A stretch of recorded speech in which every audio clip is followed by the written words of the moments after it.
Seja bem-vindo ao Paradoxo da Insanidade, aonde eu, Jefferson Freitas, filósofo e escritor com mais de 19 livros escritos em Portugal, vou colocar aqui ideias, palavras, pensamentos para que a gente possa tentar entender. Perguntas serão feitas, mas será que existem respostas? Vem comigo, que hoje vamos para mais uma ideia. Imagina agora que você apertou o play. E eu começo desse jeito. Vou pegar pesado logo de cara. Sabe, quanto mais eu observo a minha vida e a vida das pessoas à minha volta, mais eu percebo uma coisa. No fundo, quase tudo que a gente faz tem uma linha comum. Por trás de todos os discursos bonitos, dos planos, das metas, das obrigações, a gente está o tempo todo tentando sentir, sabe o quê? Prazer. De algum jeito ou do nosso jeito. Pode chamar de felicidade, satisfação, realização, paz, seja lá como você quiser chamar. Mas se a gente tirar as camadas de tudo isso, o que sobra? Eu quero me sentir bem, eu quero me sentir vivo. E é curioso como isso se manifesta de formas tão diferentes. Tem gente que precisa de adrenalina. Sabe aqueles malucos que pula de paraquedas, escalam montanha, descem morro de mountain bike sem freio, aceleram motos em alta velocidade em pistas, pegam carros e colocam em pistas e também aceleram em altíssima velocidade. Sabe aquele momento em que o coração dispara, o corpo inteiro entra em alerta, o mundo volta pro aqui e agora? É como se a pessoa dissesse: eu preciso do risco para lembrar que estou viva. Nessas horas rola muito aquele estado de fluxo, né? Você está tão imerso na coisa, está tão presente nela que esquece os seus problemas, esquece o relógio, o tempo, você esquece que tem do celular, você esquece das suas obrigações, você esquece de tudo, do mundo todo. E você se torna a experiência. Você é a experiência. E isso é um tipo de prazer muito, mas muito profundo. Mas nem todo o prazer é barulhento. Uau, yes! Tem gente que encontra prazer na exata direção oposta. No silêncio, na solitude, naquele momento em que você fecha a porta do quarto, respira fundo e sente: agora eu posso ser eu, sem plateia, sem papel para representar. Eu tenho um pouco esse lado também. Tem dias em que o maior fluxo para mim é ficar sozinho. Sabe, ler um livro, escutar uma música, sabe, sem ninguém ficar me pedindo nada. Muitas vezes eu tomo até uma cerveja sozinho. É um prazer mais sutil, sim, mas não é menor do que o outro prazer que eu tenho de me encontrar, de estar, de falar com as pessoas, de nunca ter visto aquela pessoa passar e eu perguntar para ela se está tudo bem.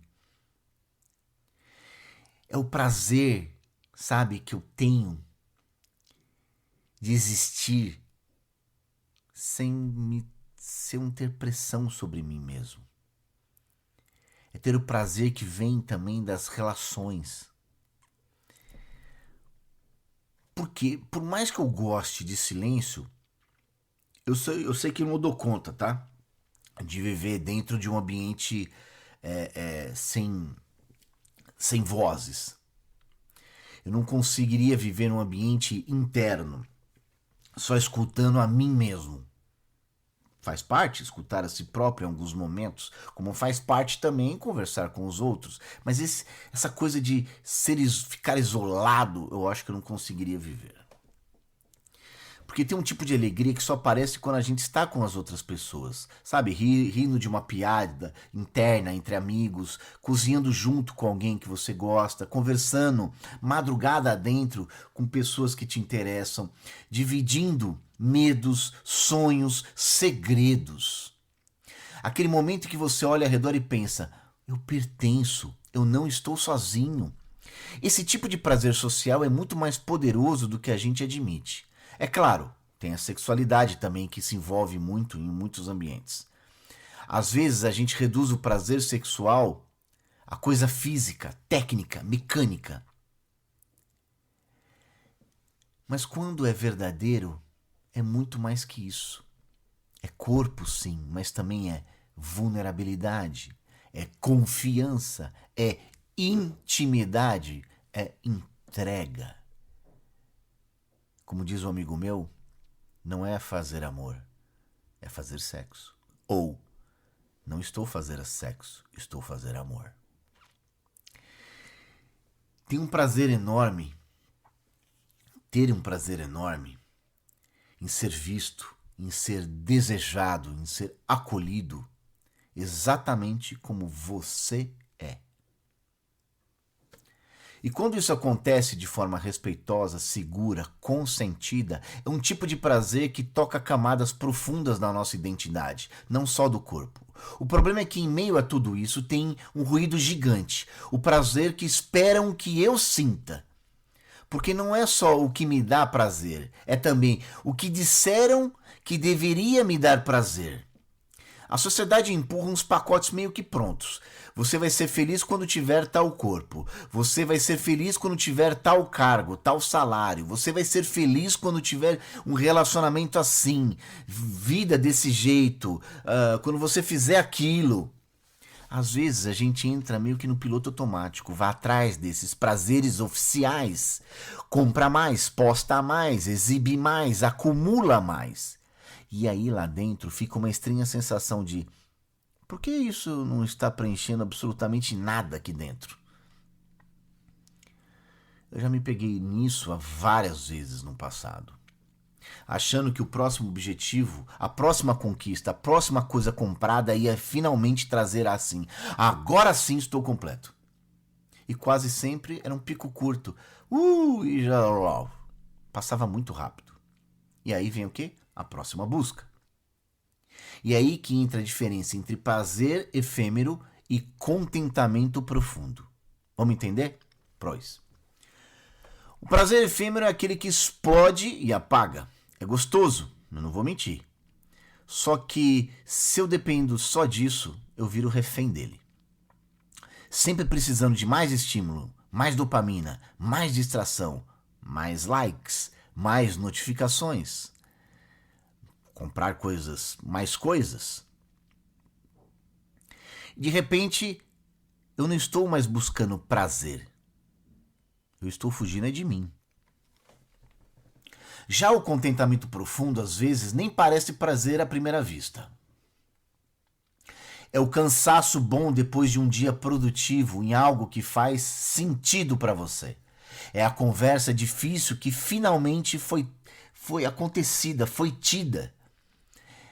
É o não que você diz para agradar menos os outros e se trair menos.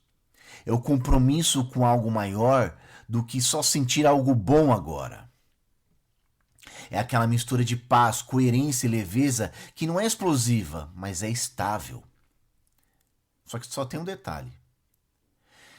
Para descobrir o que de fato te traz esse tipo de contentamento, você precisa olhar para dentro de si.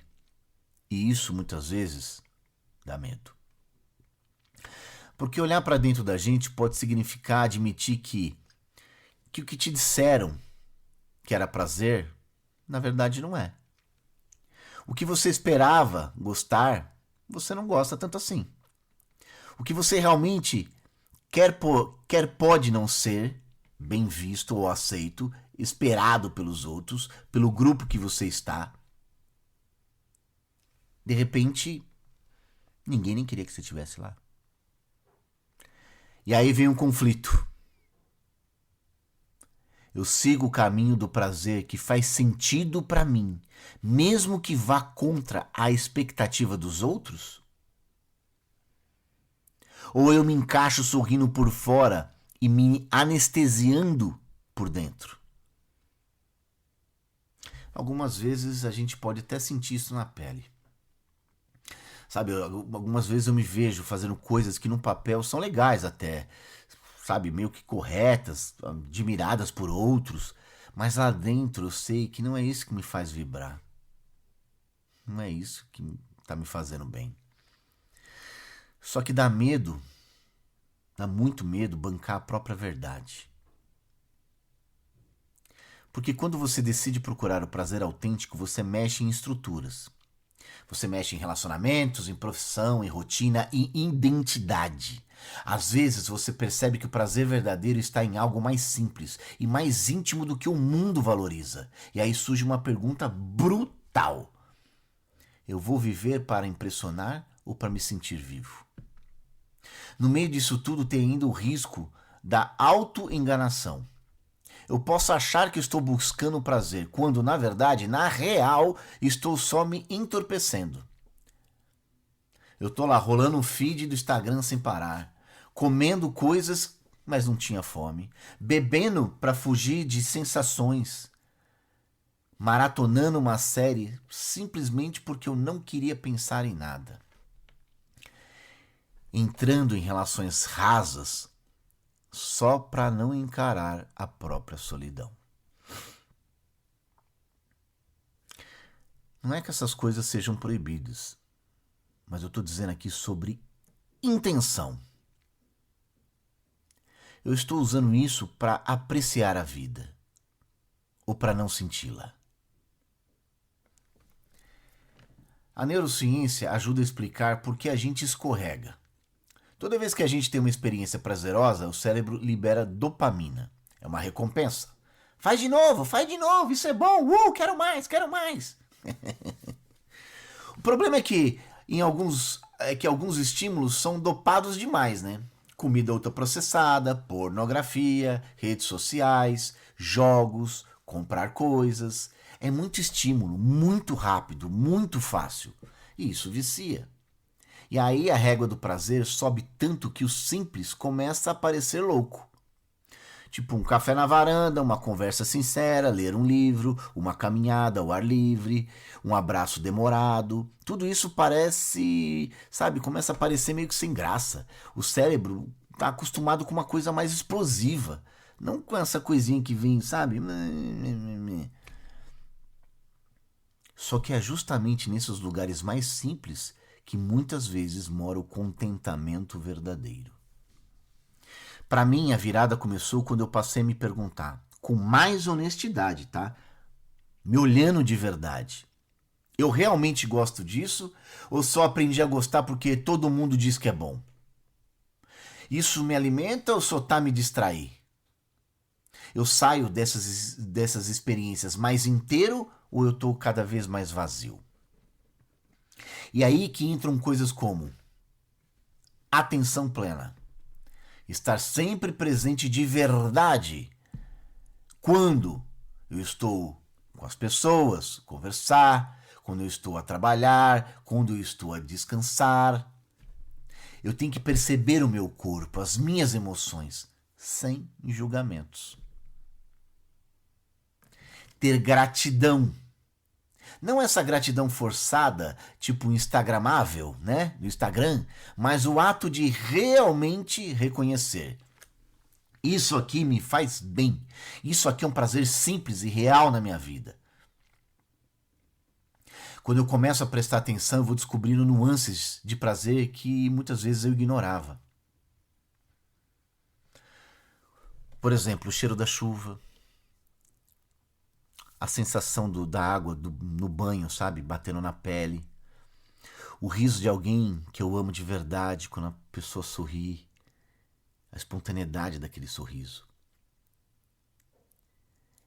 A satisfação de terminar algo que eu estava adiando e eu realmente fiz. E ao mesmo tempo eu vou enxergando melhor quais prazeres me cobram caro depois. que me deixam com culpa, ressaca emocional, arrependimento, desgaste, anestesiado. Tem um ponto que eu acho até meio que lindo. O prazer não precisa ser egoísta. Não, não precisa. A gente vive numa era muito eu. Meu prazer, minha liberdade, o meu desejo. Só que tem um tipo de prazer que cresce justamente quando envolve o outro. Sabe quais são? Ajudar, apoiar, contribuir, fazer a diferença na vida de alguém. Esquece esse eu. Parece bonitinho de dizer, né? Mas vai fazer. Eu te garanto, é real. Tem um prazer muito especial em saber que alguém está um pouco melhor porque você existe. Às vezes é uma ajuda concreta, às vezes é só escutar, às vezes é um elogio sincero, uma validação que a pessoa nunca, na vida dela inteira, jamais recebeu. Isso não anula o prazer individual, mas mostra que a nossa satisfação mais profunda muitas vezes está entrelaçada com o bem-estar dos outros. E aí eu volto para a pergunta que mais me cutuca. Até que ponto eu estou disposto a me conhecer de verdade para descobrir o que de fato me dá prazer? Porque se conhecer de verdade inclui admitir coisas incômodas. Talvez eu esteja vivendo um estilo de vida que não é meu. Talvez eu esteja perguntando, perseguindo prazeres que foram colocados em mim, não escolhidos por mim. Talvez o que realmente me faria bem seja, hoje, um motivo de julgamento no meu círculo social. E aí vem a coragem de experimentar, de testar caminhos novos, de dizer, eu pensei que gostava disso, mas não gosto tanto assim, de escolher algo que parece menor aos olhos dos outros, mas que te enche de vida, coragem para errar, inclusive. Porque parte dessa busca é tropeçar, achar que algo vai te realizar e descobrir que não, tudo bem. Isso também é autoconhecimento. Olha para mim, vou olhar para mim mesmo, para minha própria jornada. Eu sinto cada vez mais vontade de alinhar o meu prazer com a minha verdade. Não é só o que é gostoso, é o que é gostoso e coerente comigo. O que é gostoso e sustentável para a minha saúde, para os meus valores, para os meus relacionamentos. Quando esses dois mundos se encontram, prazer e verdade, aí sim eu sinto que estou vivendo de um jeito mais pleno. Então, para a gente trazer isso para o concreto, eu quero te fazer algumas perguntas, que eu também vou fazer para mim. Pode ser difícil de responder? Pode. Mas vai valer o pensamento. Primeiro, quais são as coisas que você faz hoje que te dão prazer real e depois não deixam aquele gosto amargo? Segunda, quais são os prazeres que você persegue, mas que depois te deixam mais vazio, mais cansado, mais distante de quem você quer ser? Terceira, se ninguém estivesse te olhando, te julgando, te avaliando, o que você realmente gostaria de fazer mais na sua vida? Quarta e última. Em que momentos você sente que está mais vivo, mais inteiro, mais você? Talvez a honestidade com essas respostas seja o primeiro passo para te diferenciar do prazer efêmero, do contentamento verdadeiro. E aí é a pergunta final que eu deixo. E deixo para mim também, tá? Isso é uma troca. Parece que não é, mas é. Hoje, não amanhã, tá? Hoje. O que é um pequeno passo que você pode dar na direção do prazer que é realmente seu? Sabe aquele que ressoa com quem você é de verdade? Mesmo que seja um passo tímido, discreto, não postável? Porque no fim, a busca pelo prazer não é sobre viver anestesiado e nem sobre seguir o roteiro alheio. É sobre fazer da sua vida uma dança, em que em cada movimento seja o máximo possível uma expressão autêntica de quem você é. E essa dança, só você pode criar a sua. Obrigado por estar aqui comigo até agora. Obrigado pelas mensagens.